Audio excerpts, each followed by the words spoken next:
네, 오늘 시그널픽에서는 신동호 국민의힘 의원 모시고 자세한 얘기 나누겠습니다. 어서 오세요. 예, 반갑습니다. 대변인직을 잠깐 이제 안 하고 계시는 거죠? 당직이 없으신 거죠, 지금은? 예, 없습니다. 예, 예. 뭔가 너무 오래 대변인 하기도 했고, 네. 너무 여러 다방면의 대변인 하다 너무 지쳐서 이제 조금 잠깐 쉬고 계시는군요. 잠깐 쉬게 될지 대변인은 앞으로 좀 자제할지 좀 생각 중입니다. 예, 예. 알겠습니다. 어제 있었던 인선 얘기부터 좀 여쭤볼까 하는데요. 예. 이재명 대통령이 6개 부처 장관 후보자를 이제 임명을 했는데 법무부의 정성호 의원, 행안부의 윤호중 의원 같이 현역 의원들이 좀 대거 들어갔어요. 물론 후보자 신분인데 현역 의원이 좀 많은 것에 대해서는 좀 어떻게 평가를 하시나요? 글쎄, 뭐, 이번 정권의 인사, 워낙 이제 인수위도 없고 해서, 의원들이 어느 정도 갈 것이라고 예상을 했습니다만, 딱히 특징을 잡기가 좀 어렵고, 한 단어로 저는 압축을 하면, 이 정부는 역시 민주당 정부, 그리고 이재명 정부다, 이렇게 좀 압축이 되는 것 같아요. 공식적으로 이제 국민주권정부라는 표현을 쓰긴 합니다만, 좀 실망스러운 것은, 장관 인선할 때 이제 국민 추천 같은 거 받는다고 얘기를 했잖아요. 네.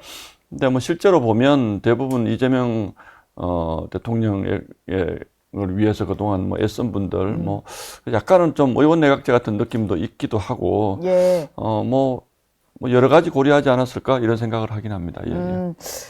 그러고 보니까 진짜 국민 추천 홈페이지도 있는데 그 중에 좀 반영됐다라고는 합니다만 보기에는 어떤 사람이 추천된 인물인지는 잘 모르겠네요. 글쎄, 용산 얘기는, 지금 장관 되신 분들 중에 국민 추천 몫으로 많이 들어있다. 이렇게 표현을 하더라고요. 그러나, 어쨌든 국민 추천의 취지가 좀 명확하게 반영된 인사는 없었던 것 같다. 이런 생각이 들죠. 예.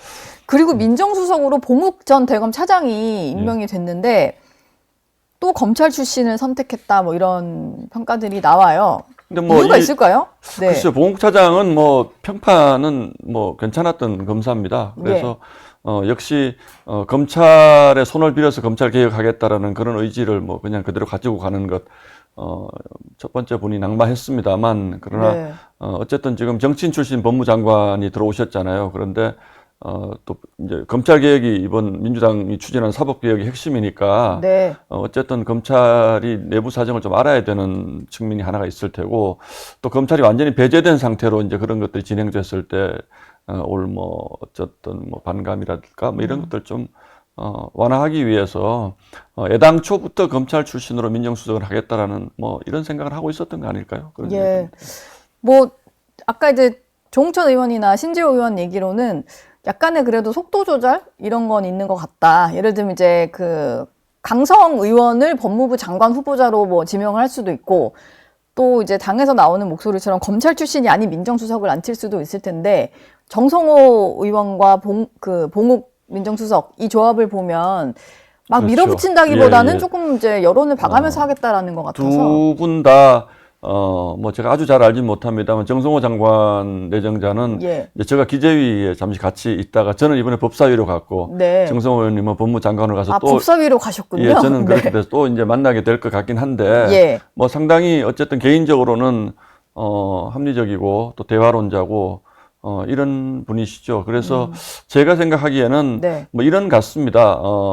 상당히 강성 장관이 올 거라는 것도 있었는데, 문재인 정부 시절에 추미애 장관이라든지 조국 장관의 반면교사가 좀 있었던 것 같고, 두 번째는, 이제 정성호 의원님이 야당 의원들하고도 상당히 좀 대화가 되시는 분이거든요. 그런 점에서 보면, 막 밀어붙이는 걸로 하는 것보다는, 조금 대화를 좀 하겠다라는 의지는 저는 좀 있어 보이고, 또 봉욱 수석도 이렇게 아주 강성, 이를테면 검찰 개혁론자라든지, 이런 분은 아니기 때문에, 약간은 속도 조절하겠다라는 그런 느낌이 저도 있어 보입니다.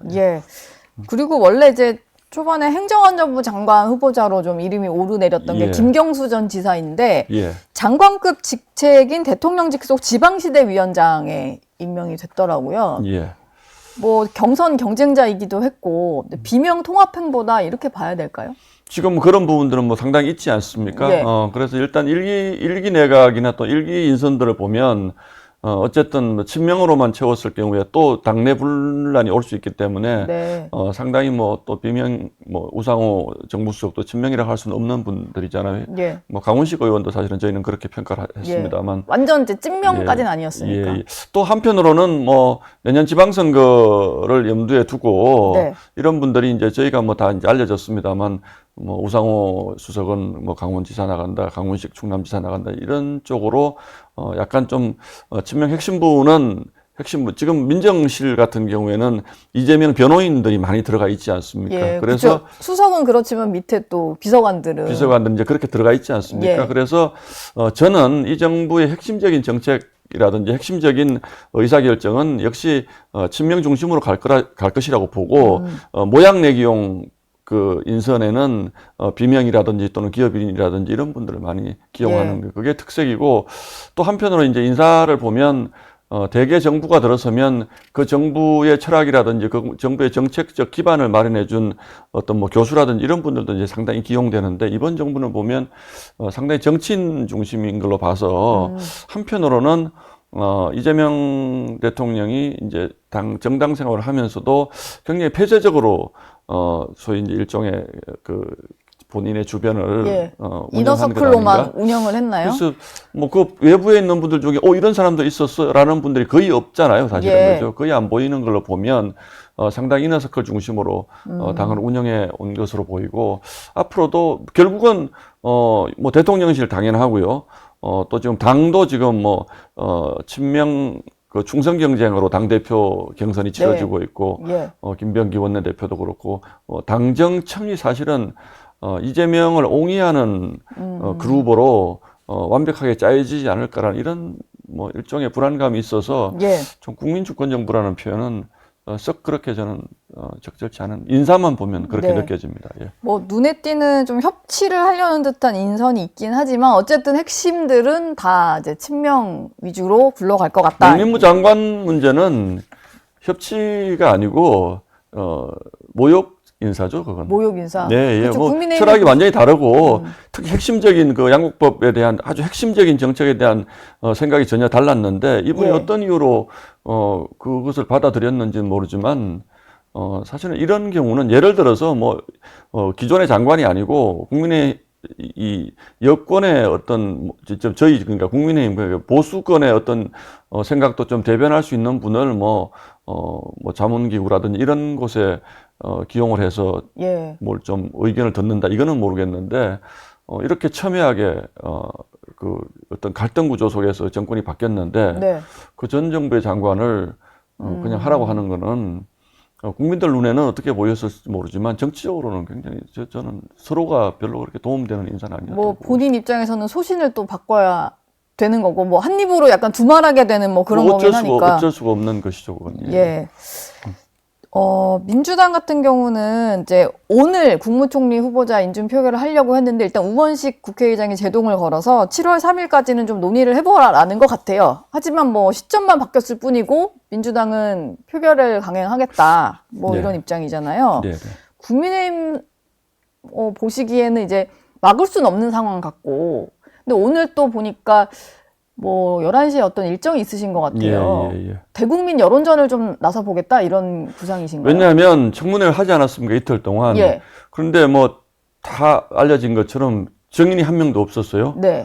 그 가장 그 김민석 총리 내정자의 금전 문제와 관련해서 가장 핵심적이라고 할 수 있는 그 후원회장 하셨던 그분조차도 증인이 안 왔어요. 안 왔죠. 자료도 정말 저는 청문회 보면서 저런 거짓말 어떻게 할 수가 있을까. 예. 자료가 하나도 안 왔는데 특히 핵심적인 거 있지 않습니까? 네. 금전 문제. 예. 이것과 관련된 자료를 하나도 내지 않았는데 필요한 자료를 다 냈다.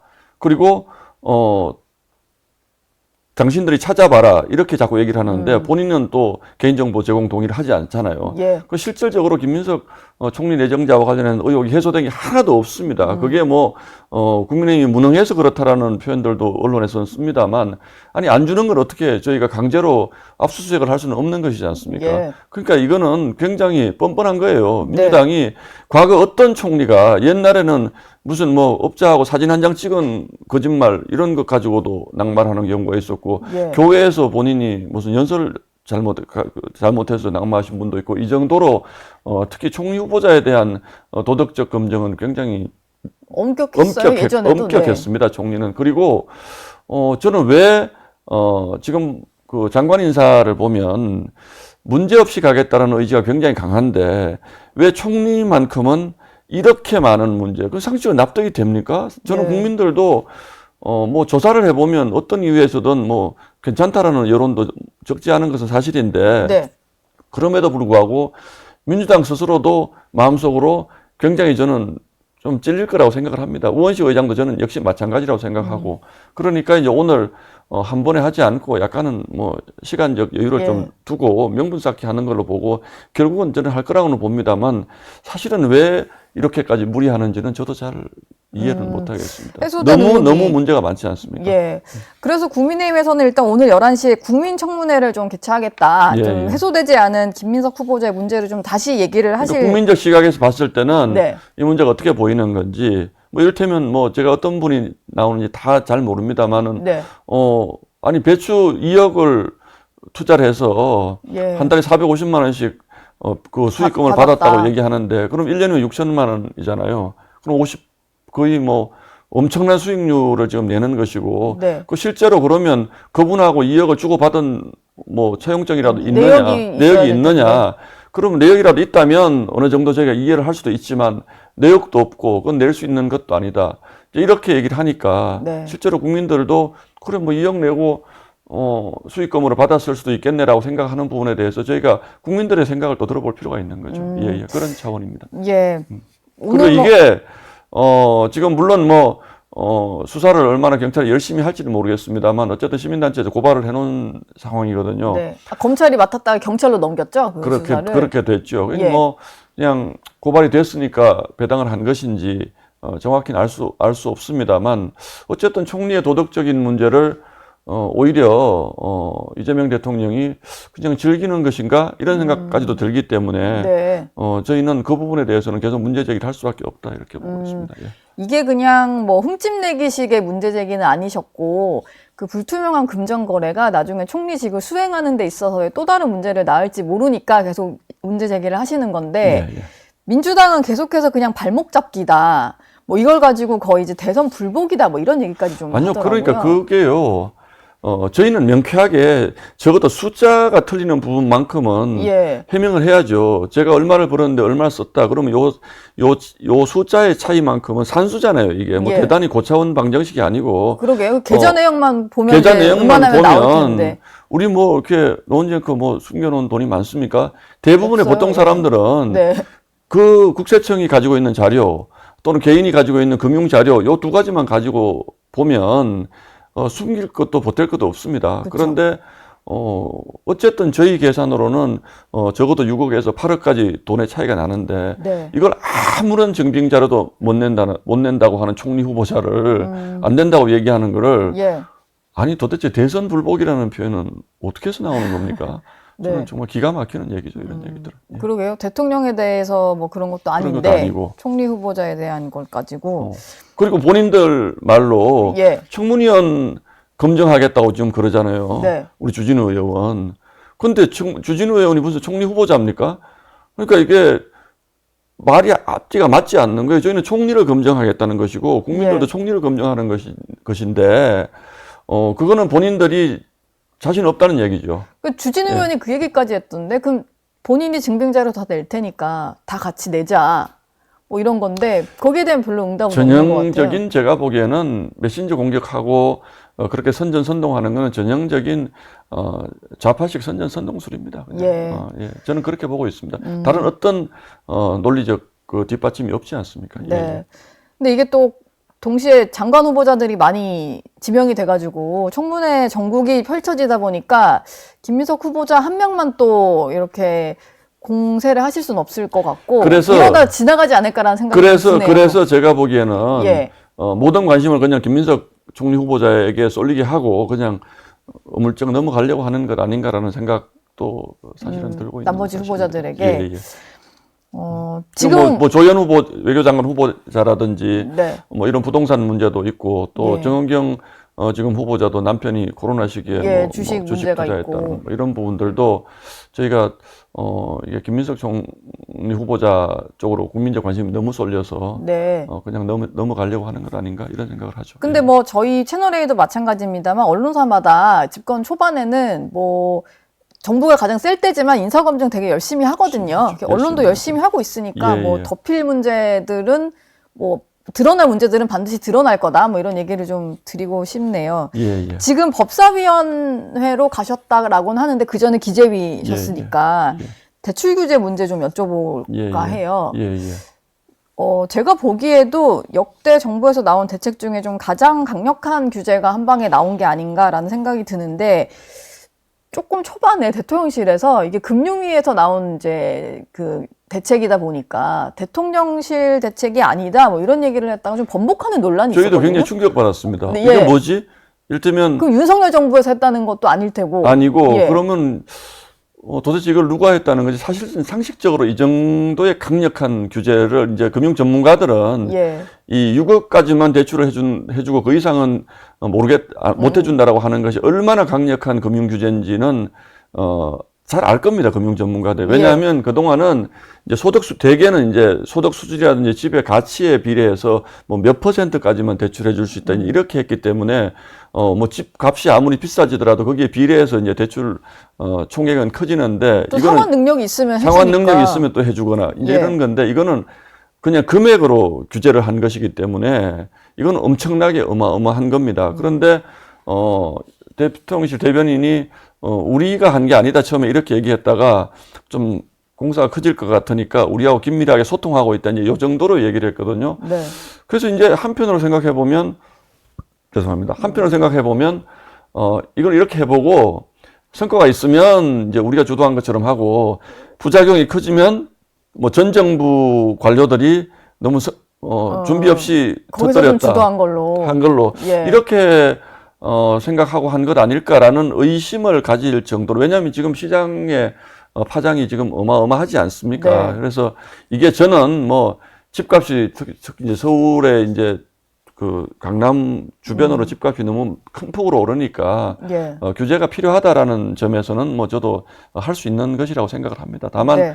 뭐 당장 거래가 위축되고 그러면 집값이 이제 급하게 팔아야 되는 일부 분들은 이제 금매를 내놓을 수밖에 없는 이런 상황이지만 장기적으로 문재인 정부 때 그 부동산 정책이 실패한 것은 이제 특히 이제 소위 진보 정권이 들어섰을 때 부동산 정책이 실패하는 것은 공급이 위축될 거라는 불안감 때문인 것이거든요. 네. 이제 예. 이게 그래서 항상 그렇습니다. 이번 정부도 이재명 대통령이 당선되면 집값이 오를 것이다라는 얘기가 벌써 작년부터 있었습니다. 네. 그게 이제 그대로 되는 거잖아요. 예. 이건 저는 심리라고 보거든요. 이제 공급이 하루 아침에 되는 것은 아니지만 그래도 하여튼 시장이 돌아가는 쪽으로 정책의 기조가 맞춰지는 것이 아니고 예. 시장의 그 돈줄을 묶는 쪽으로 정책의 기조가 돌아가게 되면 그 일시적으로 뭐 이게 그 집값이 이제 거래가 위축되면서 떨어질 수는 있지만 네.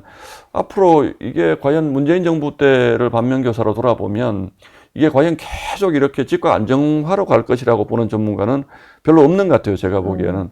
그래서 어쨌든 심리를 안정시키기 위한 공급 대책, 특히 이제 초장기 공급 대책 말고요. 네. 단기적으로 단기적으로라도 뭐 필요한 뭐 재건축이라든지 이런 것들을 좀 그 절차를 간소화시켜서 빨리빨리 좀 해준다라든지 예. 이런 부분을 해서 부동산 시장 전체를 살려야지. 네. 서울 강남 3구에 있는 부동산만 잡는다고 해서 지금 지방의 미분양 난립니다 벌써. 예. 지금 그러니까요. 지방의 미분양 가구 수가 숫자는 제가 정확히 기억을 못 하겠는데 지금 몇십 개월째 문재인 정부 때부터 지금 계속 미분양이 쌓이고 있습니다. 부산, 네. 대구 뭐 가릴 것 없이. 예. 서울에도 지금 미분양 쌓인다고 그러는데 그러면 강남 일부 집값 잡기 위해서 이거 잘못했다가 초과삼간 태우는 이런 격도 생기고 그래서 저는 이게 부동산이 굉장히 정치화되고 이념화돼서 네. 앞으로도 계속 진보 정부가 들어서면 집값이 이렇게 폭등해가지고 국민을 불안하게 만드는 이런 것들은 좀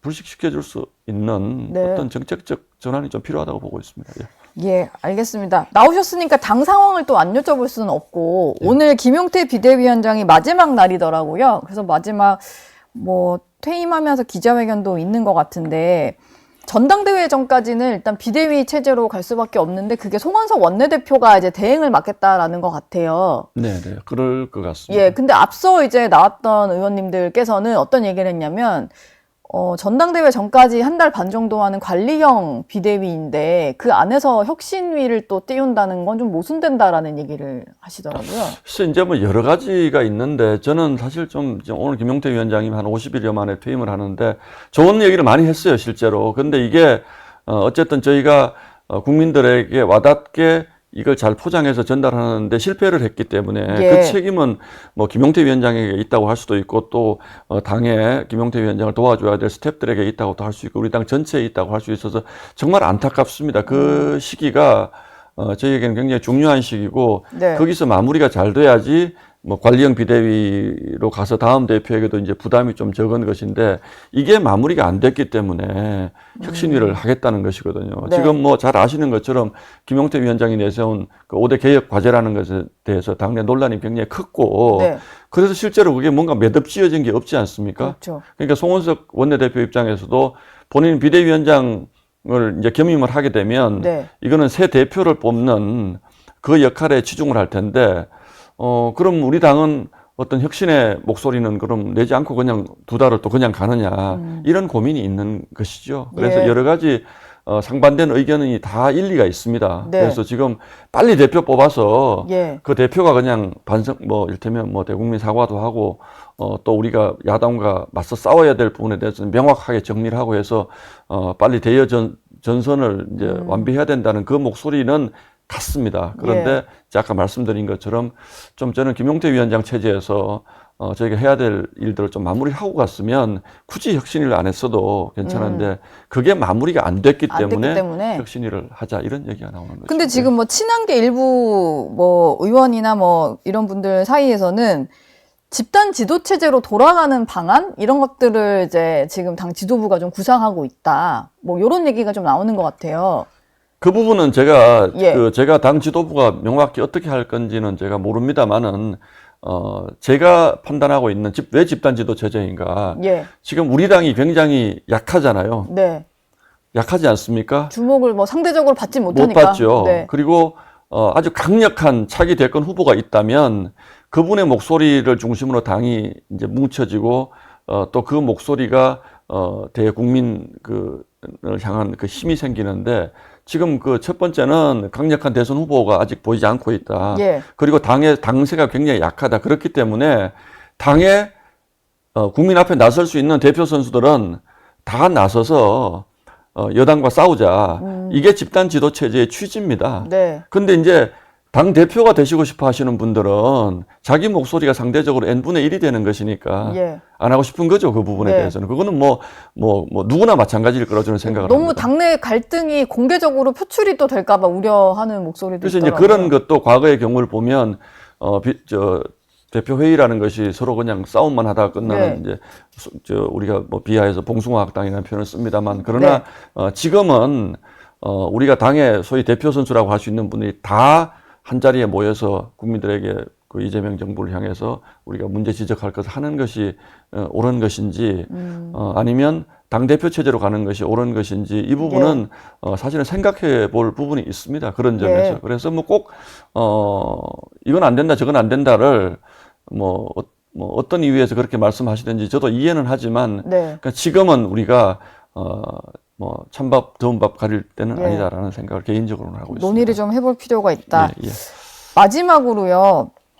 이걸 보시면 조금 당황하실 수도 있을 만한 주말 동안 많이 보도가 된 거긴 해서 지난주 발표된 여론조사를 한번 보여드릴까 하는데 국민의힘 지지층이라고 보통 분류가 됐었던 게 60대, 70대 이제 노년층들인데 여기에서도 보니까 민주당에 밀리는 결과가 좀 나왔어요. 이거는 이제 전반적으로 국민의힘에 대한 어떤 국민적인 여론, 지지도가 떨어지고 있다라는 걸로 볼 수밖에 없는데 위기감을 좀 실제로 많이 느끼시나요? 네, 의원들은? 예, 아프게 받아들여야죠. 예. 뭐 저희가 굳이 뭐 변명을 하자면 뭐 지금은 이재명의 시간이고 지금은 민주당의 시간이다 이런 표현을 쓸 수도 있겠습니다만 네. 뭐 그것과는 별개로 저희 당이 그동안 할 일을 제대로 못했다라는 것을 뭐 국민들이 그렇게 평가하시는 것이니까 예. 그 부분에 대해서는 제가 조금 전에도 말씀드렸다시피 굉장히 긴 시간을 저희가 뭐 하나 매듭지은 것 없이 지금 대선 이후에도 이렇게 왔기 때문에 네. 저희 당이 뭐 국민들에게 칭찬받을 만한 건 없지 않습니까? 지금 솔직히 말씀을 드리면 이런 부분들 앞으로 그게 이제 여러 가지가 있겠죠. 뭐 국민들에게 어떤 대안정당으로 인정받는 부분이 하나 있을 것이고 예. 또 보수정당으로서 우리의 정체성을 분명히 하는 점이 하나 있을 것이고 또 이재명 정부의 실책을 아주 명쾌하게 견제하는 측면이 하나 있을 것이고 네. 또 이번에 김민석 그 총리 후보자 인사청문회도 저희는 최선을 다했습니다만 결과적으로 보면 국민들은 국민의 아쉬웠다라는 평가를 하지 않습니까? 예. 이게 불가항력적인 측면도 있지만 또 저희가 부족한 점이 있는 거죠. 근데 이것 네. 때문에 저희가 어쨌든 저 개인적으로는 예. 당 지도 체제를 빨리 완비해서 그 부분에 대해서 국민들이 저희 국민의힘에 바라는 것은 뭐 저는 지난 대선 결과가 어쨌든 41%까지 저희가 나왔기 때문에 예. 저희 국민의힘을 지지하는 분은 적어도 그 정도 이상은 있다. 그러나 지금은 단기적으로 저희에게 그 이후에 대선에 치고도 정신 못 차리지 않았느냐라는 뭐 그런 실망하는 분들이 그만큼 있다라는 것은 현실로 인정을 하고 그 부분을 어떻게 수습해 나갈 것인가는 뭐 저희 예. 당의 숙제라고 생각을 하고 있습니다. 예. 알겠습니다. 지금까지 신동호 국민의힘 의원 모시고 자세한 얘기 나눴습니다. 감사합니다. 네, 고맙습니다.